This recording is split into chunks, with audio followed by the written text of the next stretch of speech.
Good morning बच्चों, good morning guys. आप लोग कैसे हैं? Are you right? I hope that you also are well. You are also well. Okay. Today, you know that everybody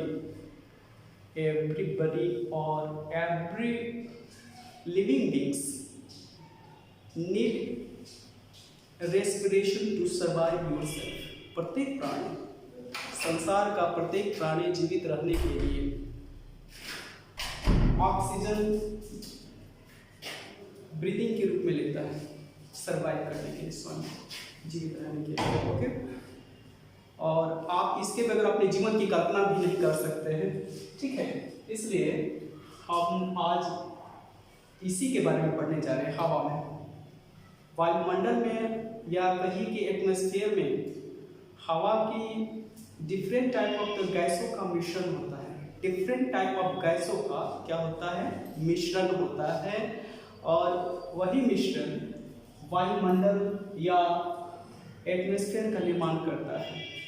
सामान्य शब्दों में, आम भाषा में उसे हम एयर कहते हैं।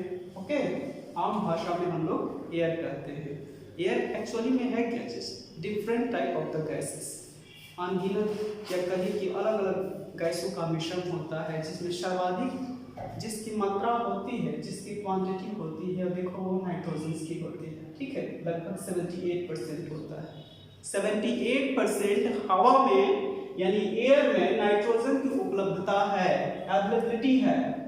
रिमेनिंग 21% ऑक्सीजन है, जो हमारे और आपके लिए उपयोगी है। हम इसके बगैर सरवाइव नहीं कर सकते हैं।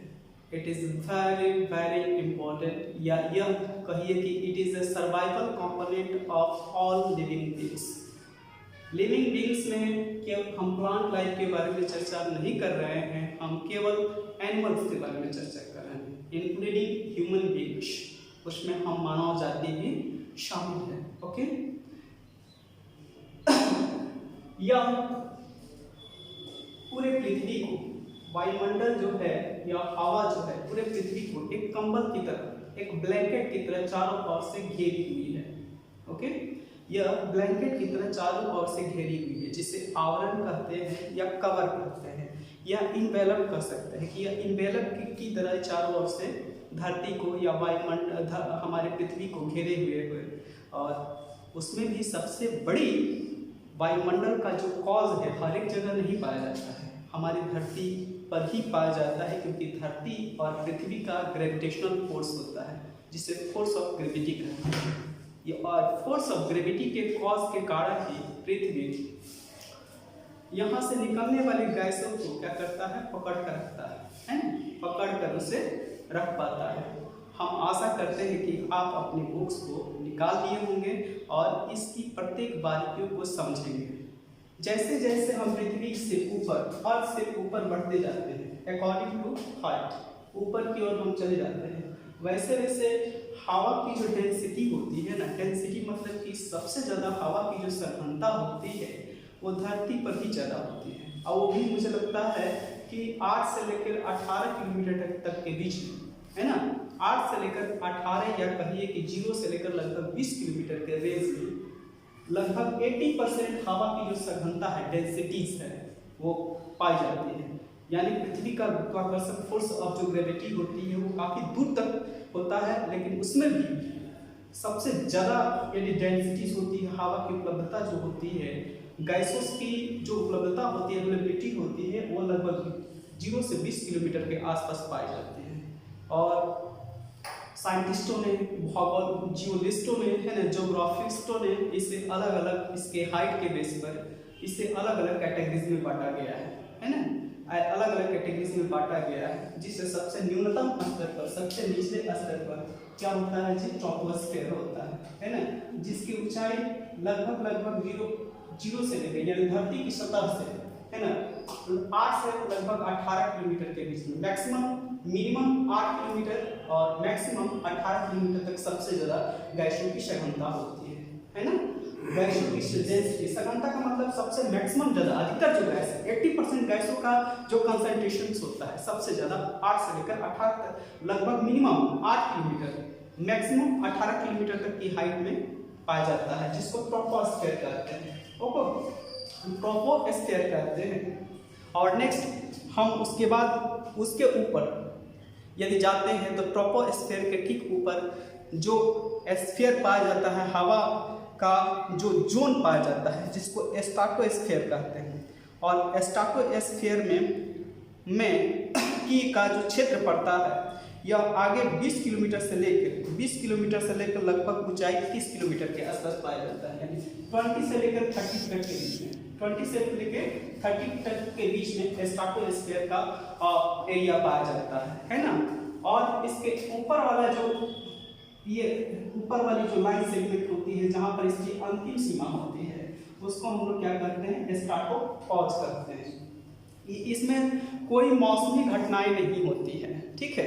हम यह भी आपसे एक बोल देना ज़्यादा पसंद करेंगे कि जो भी मौसमी घटनाएं होती है, जैसे बादल का गरजना, बिजली का चमकना या आंधियों का चलना, हवा का बहना या कोई भी मौसमी जो घटनाएं होती है सबके सब वो ट्रोपोस्फीयर में होती है। ओके, ट्रोपोस्फीयर में ही सारी घटनाएं होती है। उसके बाद आप जब स्ट्राटोस्फीयर में जाते हैं तो वहाँ पर कोई ऐसी मौसमी घटनाएं नहीं होती हैं, वहाँ का मौसम बिल्कुल स्वच्छ और साफ सुथरा होता है। यही कारण है कि अधिकतर जो हवाई जहाजें हैं वो इसी जोन में उड़ा करती हैं। ये इसमें स्ट्राटोस्फीयर में ही हवाई जहाज जो होती है उड़ाई जाती है।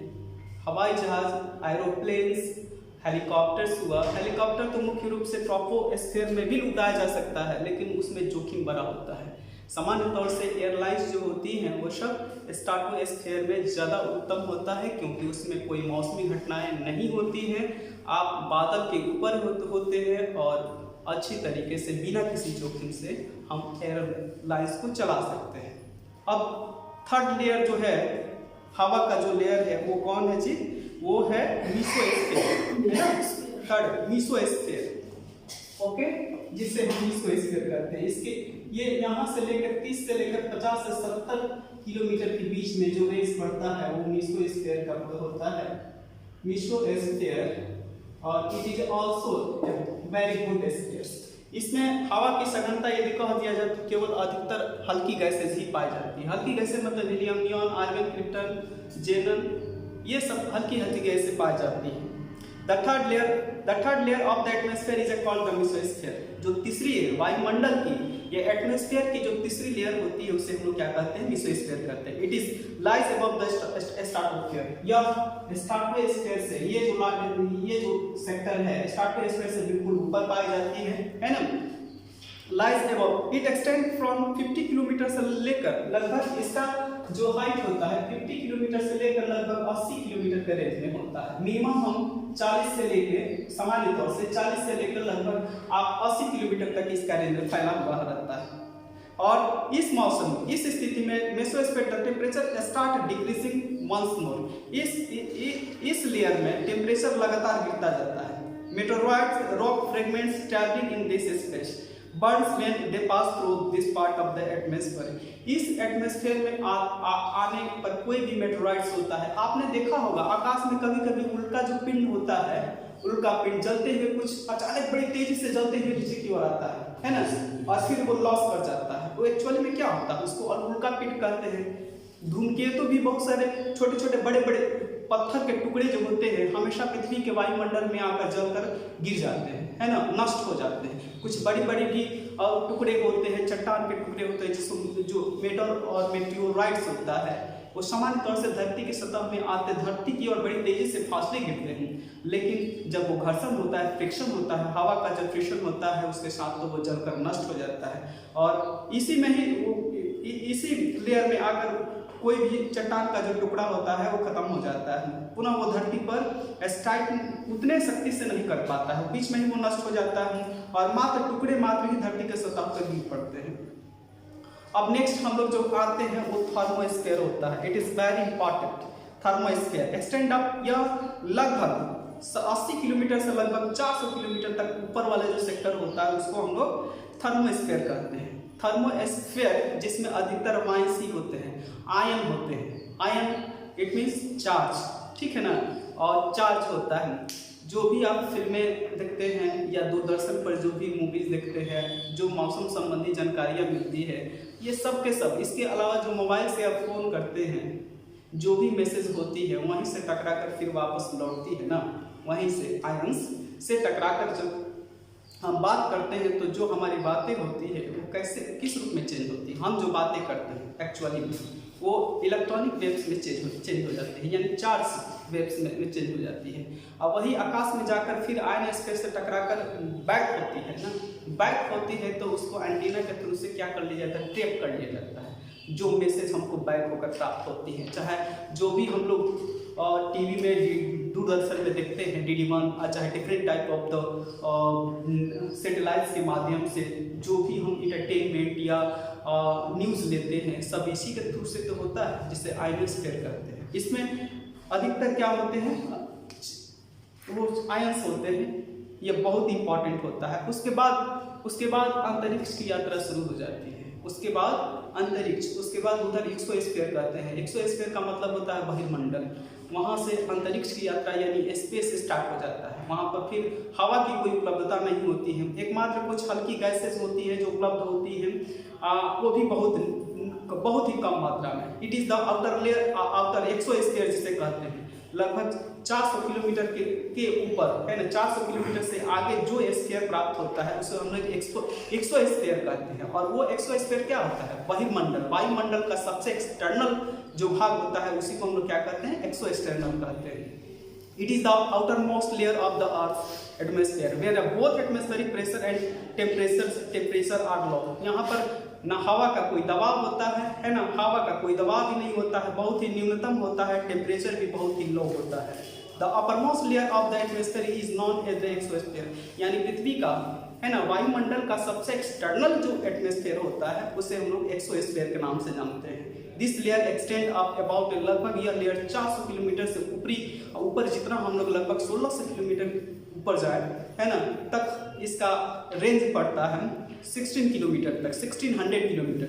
This layer has a very thin, यह लेयर लगभग बहुत ही पतला होता है। The temperature in this layer is very high, और इस दौरान यहाँ पर कोई गैसेज की सघनता जो डेंसिटी होती है बहुत ही न्यून होती है, कम होती है। यही कारण है कि इसमें टेम्परेचर बहुत ही अधिक होती है और हवा का प्रेशर जो होता है बहुत ही कम होता है। इट में रीच अबाउट 40, यहाँ का टेम्परेचर लगभग 4500 डिग्री सेल्सियस से ऊपर चला जाता है। Light gases such as helium and hydrogen flowed, यहाँ पर छोटी छोटी गैसेस जैसे हाइड्रोजन और हीलियम क्या करती है, तैरती रहती हैं। This layer merge gradually into our outer space, उसके बाद यही जो लेयर है अंततः मर्ज कर जाता है स्पेस, यानी एक्सटर्नल स्पेस। इससे बाहरी जो होता है भाग होता है वो क्या होता है, अंतरिक्ष की यात्रा शुरू होती है। अब इंपॉर्टेंस ऑफ द एटमॉस्फेयर, ये सबसे बड़ी बात है। इसकी आवश्यकता क्या है, आप जानते हैं एटमॉस्फेयर की आवश्यकता आपके बॉडी के ऊपर क्यों पड़ती है? प्रत्येक व्यक्ति के ऊपर, प्रत्येक बॉडीज के ऊपर, प्रत्येक पार्टिकल्स के ऊपर हमारे पर लगभग 760 mm है ना, mm का प्रेशर आपके बॉडी के ऊपर पड़ता है। यदि ये एक्सटर्नल वायुमंडल का प्रेशर आपके ऊपर नहीं पड़े ना, तो निश्चित रूप से आपका नस और नाड़ी जो हार्ट से ब्लड फ्लो करता है, सर्कुलेट करता है, तो आपके पूरे बॉडी में फट कर बाहर निकल जाते हैं, है ना, क्योंकि हमारे बॉडी के अंदर जो ब्लड का सर्कुलेशन है इतना ना फास्ट है कि उसको कोई एक्सटर्नल यदि कंपोनेंट, एक्सटर्नल यदि फैक्टर हमारे पर प्रेशर नहीं डालें तो निश्चित रूप से क्या होगा, हमारे बॉडी के जो नस नाड़ी है फट कर केवल ब्लड के सर्कुलेशन से फट कर बाहर की ओर निकल जाते हैं। तो एक्सटर्नल जो हवा का प्रेशर हमारे पर पड़ता है, जिसकी वजह से क्या करता है, उस बॉडीज को बैलेंस कर देता है। आपने देखा होगा जब अंतरिक्ष की यात्रा करते हैं, स्पेस की यात्रा करते हैं, तो बहुत सारे स्पेस जो अंतरिक्ष यात्री होते हैं विशेष प्रकार का सूट पहनते हैं, है ना, एक विशेष particular type of the suit पहन कर जाते हैं जिसे स्पेस सूट कहा जाता है। तो ये पहला, the atmosphere protect us from harmful ultraviolet rays coming from the sun. पहला फायदा तो ये होता है कि जो वायुमंडल है पृथ्वी से या सूरज से आने वाली प्रकाश के किरणों में एक विशेष प्रकार का रेस होता है जिसको अल्ट्रावायलेट रेस कहते हैं। यदि धरती पर ये सीधे आकर टकरा जाता है, कोलाइड्स करते, तो यहाँ पर रहने वाले सारे प्राणी वैसे भी जलकर नष्ट हो जाएंगे। तो पहला काम यह एटमॉस्फेयर क्या करता है, उससे हमारी सुरक्षा प्रदान करता है ना।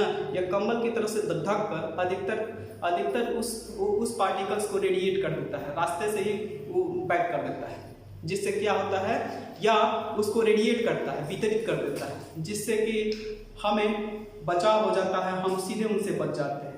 It control the extreme of temperature during the day time and night time through green house affected.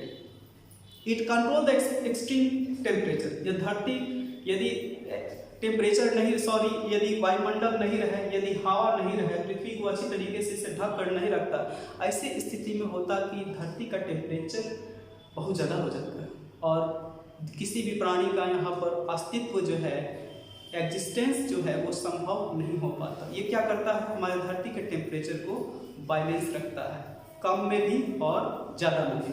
यह ना बहुत ज़्यादा ठंडा होने देता है, ना बहुत ज़्यादा गर्म होने देता है। ऐसी स्थिति में हमारी धरती संतुलित होती है और किसी भी ऑर्गेनिज्म के सर्वाइवल के लिए it is a very Adarsh position होता है, यह एक आदर्श सिचुएशंस होता है।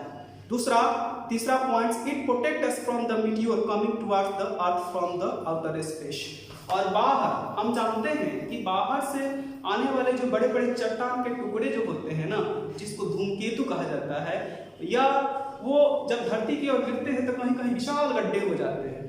अधिकतर साउथ इंडिया का भी एक जगह है जहाँ पर एक विशाल झील बनी हुई है और वो झील का माना जाता है कि झील इसी मीटियोर के गिरने से ही बनी हुई है। अच्छा, धरती पर और भी बहुत गड्ढे हैं जहाँ पर साउथ इंडिया या मिडिल इंडिया है ना, भारत के मिडिल इंडिया का बीचों बीच वाला जो सेक्टर होता है वो अधिकतर धूमकेतु के गिरने से, बड़े बड़े चट्टानों के गिरने की वजह से ही बने हुए है ना, उनका निर्माण हुआ है। ऐसी स्थिति में यदि वो चट्टान का टुकड़ा जो मीटियोर से बहुत बड़ा हो तो यहाँ पर बहुत बड़ी आबादी को भी नुकसान पहुंचा सकता है। तो ये क्या करता है, वहाँ सूरज के या वायुमंडल के रेंज में जैसे ही कोई चट्टान, बड़ा सा चट्टान आता है तो यहाँ के घर्षण से, हवा के घर्षण से ही नष्ट हो जाता है और इस तरीके से हम लोग सुरक्षित बच जाते हैं। यहाँ पर आने वाले जो प्राणी हैं या हमारे ग्रह को कोई नुकसान नहीं पहुँचता है, क्योंकि कुछ ऐसे भी मीटियोर्स होते हैं जो बहुत बड़े बड़े होते हैं, विशाल होते हैं, है ना। The air has a weight and exact pressure being pressed down. It always remain in a contact with the land and water. देखो तो क्या और कहता है कि the air exact a pressure, जो हवा है हमारे धरती के ऊपर लगातार प्रेशर डालता रहता है ना, उसके हाइट के अनुसार, उसके सी लेवल के अनुसार हमारा धरती का जो बनावट है, लैंड फॉर्म हो डिफरेंट है, इसलिए दबाव जो प्रेशर भी पड़ता है, हवा का दबाव जो रहता है तो हर एक जगह बराबर नहीं पड़ता है, डिफरेंट पड़ता है। और इससे फायदा यह होता है कि हवा क्या होता है, हवा ब्लोज होती है, हवा बहती है और इसका सीधा प्रत्यक्ष लाभ हमें प्राप्त होता है। जब हवा बहता है तभी बरसात होता है ना, टेम्परेचर कहीं कम या कहीं ज़्यादा होता है, इससे सीधे बेनिफिट्स यहाँ पर रहने वाले प्राणियों को मिलता है। The change in the weather condition is exclusively due to the presence of the atmosphere। और weather condition का मतलब ये होता है कि हवा जब ब्लोज करती है एक जगह से दूसरे स्थानों पर, तो वहाँ का जो मौसमी घटनाएं होती है, मौसमी जो बदलाव होती है वो बहुत फलदायी होती है, उससे बड़ा फ्रूटफुल रिजल्ट्स आता है। अरब सागर से चलने वाली जो हवाएं होती है, मानसूनी हवाएं होती है, वो पूरे भारतवर्ष में क्या करती है, पूरे भारतवर्ष में बरसात करवाती है, वर्षा करती है, जिसका परिणाम यह होता है कि हमारे यहाँ जो भोजन की उपलब्धता है, अनाज का उत्पादन होता है, कृषक खेती बाड़ी जो करता है वो उसी का बदौलत करता है। लगभग हमारे 80% हमारे देश का आज भी जो भी खेती बाड़ी होती है वो कहीं ना कहीं इसी मानसूनी पर ही डिपेंडेंट है ना। एक तरह से हम लोग मानसून के साथ जुआ खेलते हैं। समय पर यदि मानसून नहीं आ जाए तो इसका हमारी अर्थव्यवस्था पर बड़ा बुरा प्रभाव पड़ता है। The gas like nitrogen, oxygen and carbon dioxide made life possible on the earth. और नाइट्रोजन, ऑक्सीजन और कार्बन डाइऑक्साइड के बदौलत ही जीवन इस धरती पर जीवन संभव है या धरती पर लाइफ एग्जिस्ट करता है। इन्हीं शब्दों के साथ मैं आज का यह छोटा सा जो टॉपिक है अभी यहीं पर समाप्त करता हूँ। बाकी का पुनः आपसे मिलूंगा। उससे पहले कुछ क्वेश्चन है जो आपको बनाना है और आप जरा क्वेश्चन पर चलिए। क्वेश्चन इस एक्सरसाइज एयर है और इसका टॉपिक नंबर डी पर क्वेश्चन एक्सरसाइज ABCD ये आपको कंप्लीट करनी है, इसे पूर्ण करनी है। जो फिल इन द ब्लैंक से multiple choice of question answer है, फिल इन द ब्लैंक से और ट्रू और फॉल्स है, इसे आप पूरा कर लेंगे, भर लेंगे।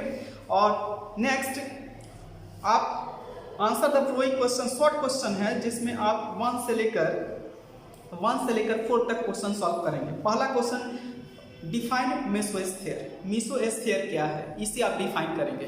देख लीजिए वहाँ पर मेसोस्फीयर का एक्सटेंशन दिया हुआ है कि धरती से कितनी ऊंचाई पर मेसोस्फीयर का रेंज पाया जाता है और इसकी क्या क्या कैरेक्टरिस्टिक्स है, इसका कौन कौन सा गुण है ना, इसकी क्या प्रॉपर्टी है। आप कम से कम 20 से 25 वर्ड्स में इसको डिफाइन करेंगे। ओके, डिफाइन वेदर, मौसम क्या होते हैं, मौसम क्या होते हैं, यह हमारे जीवन दिन प्रतिदिन होने वाली घटनाएं हैं। सुबह के समय में देखिएगा मौसम चारों ओर स्वच्छ है, कुछ ही देर में देखते हैं कि बादल छा जाता है और उसके बाद बारिश भी होने लगती है, फिर बारिश होती है तो फिर आकाश स्वच्छ हो जाता है और स्वच्छ होने के बाद पुनः आकाश में सूरज का दर्शन प्राप्त होता है, मतलब हमें धूप लगती है। तो ये मौसम लगातार जो मौसमी टेम्परेचर जो लगातार ये दिन में जो घटनाएं होती है, प्रति मौसम संबंधी जो भी घटनाएं बदलती रहती है, चेंजेस होती है, जो अकर करती है, इसी को ना वेदर कहते हैं। इसे आप अपने शब्दों में लिखेंगे। What is the significance of the cloud cover, कहता है कि आकाश में जब बादल हो तो उसका क्या महत्व है। आकाश में बादल हो तभी तो बारिश होती है और बारिश नहीं होगी तो फिर आपके फसल कैसे होंगे। हाँ, आपको पानी और जल कहाँ से मिलेंगे। वाटर जो टेबल है धरती के नीचे से जो पर डे हम लोग यूज करते हैं वो मेंटेन कैसे होगा, है ना, मेंटेन नहीं होगा तो हमें जल नहीं मिलेगा।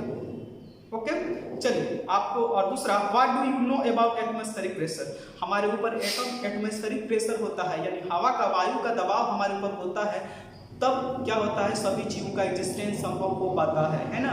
हमारा और आपका जीवन इस पर निर्भर करता है कि बाहरी जो दबाव है, प्रेशर है, लगभग 760 mm पड़ता है, मिलीबार्स पड़ता है, और यह हमारे बॉडी को क्या करता है, एग्जिस्ट करता है, मतलब कि सपोर्ट करता है कि हम जीवित रह पाते हैं। हमारे ऊपर प्रेशर, एक्सटर्नल प्रेशर, बाहरी दबाव डालता है, जिससे भीतरी दबाव जो ब्लड का सर्कुलेशन है वो बैलेंस हो जाता है और हम लोग जीवित हैं। आप इसे करेंगे, ये होमवर्क होगा। धन्यवाद।